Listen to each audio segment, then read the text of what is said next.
আসসালামু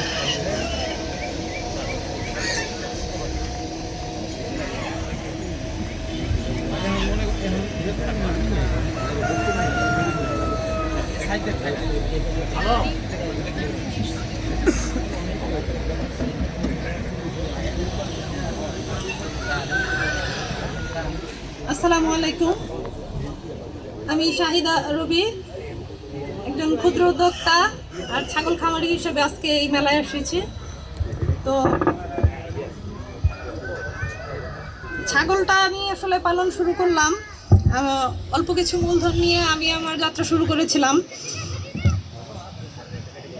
ছাগলটা চয়েস করার কারণ হচ্ছে ছাগল রোগ প্রতিরোধ ক্ষমতা অন্যান্য যে কোনো প্রাণীর চেয়ে অনেক বেশি, আর এটা অনেক দ্রুত সময়ে ভালো লাভ দেয়, যার জন্য আমি ছাগলটাকে চুজ করেছি।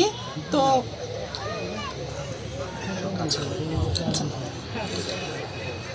আমার এই পথ চলায় আমি মাত্র 2টা ছাগল নিয়ে শুরু করেছিলাম। তো আস্তে আস্তে করে আল্লাহর রহমতে এখন আমার 40টা ছাগল আছে, 14টা গরু আছে, বেশ কিছু কবুতর এবং হাঁস এগুলো অ্যাড করেছি আমি।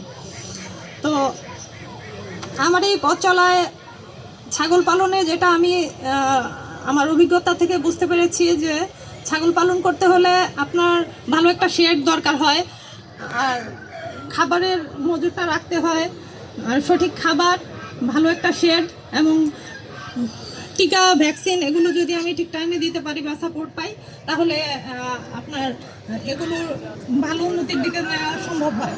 তো আমি আমার পশু হাসপাতালের স্যাররা আমাকে যথেষ্ট সহযোগিতা করেছেন এই ব্যাপারে।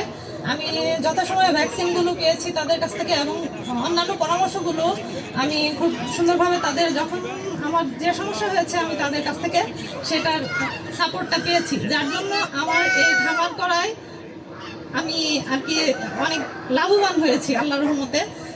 তো এখন আমি মনে করি যারা বেকার আছেন বা যারা কি করবেন ভেবে পাচ্ছেন না, তারা এখন শিক্ষিত মানুষের এই সেক্টরে আসার সময় হয়ে গেছে আমি মনে করি। আমি একজন সিভিল ইঞ্জিনিয়ার, আমি সিভিল ইঞ্জিনিয়ার হয়ে যদি একটা ছাগলের খামার দিতে পারি, তো আমি মনে করি আমার সাথে আরও ভাই বোনরা এই ব্যাপারে আগ্রহী হবে ইনশাল্লাহ। আমরা ছাগল পালন করে যেটা বুঝতে পারি, আমি রিসেন্টলি একটা নতুন জাত নিয়ে কাজ করতেছি, এটা হচ্ছে তুতাপুরি। তো তুতাপুরিটা অল্প সময়ে অনেক প্রফিটেবল, কারণ এটা অনেক ওজন হয়ে যায়, ছাগলগুলিকে ভালো লাভ দিয়ে সেল করা যায়, আর এটা বছরে 2বার বাচ্চা দেয়, যার জন্য এটা ভালো ছাগল খামারের জন্য একটা ভালো জাত। আমরা এই জাতটাকে আরও উন্নত করার জন্য চেষ্টা করতেছি, যেন আমরা আমাদের প্রয়োজন ফিল করে আরও অন্যান্যদেরকেও এই সেবাটা দিতে পারি, এই জন্য চেষ্টা করতেছি। তো এখন আমরা যারা খামারিরা আছি, আমাদের বেশ কিছু প্রতিবন্ধকতাও আছে। আমাদের একটু সহায়তার প্রয়োজন। আমাদের যদি আমরা ঠিক সময়ে ভ্যাকসিনগুলি পাই, বা আমাদের সেট করার জন্য বেশ কিছু সবার আর্থিক পরিস্থিতিও সমান থাকে না, যদি আমরা একটু সাপোর্ট পাই সরকারের কাছ থেকে বা যারা সংশ্লিষ্ট আছেন তাদের কাছ থেকে, তাহলে আমার মনে হয় আমরা আরও ভালো করতে পারবো, আরও অনেকে আগ্রহী হবে।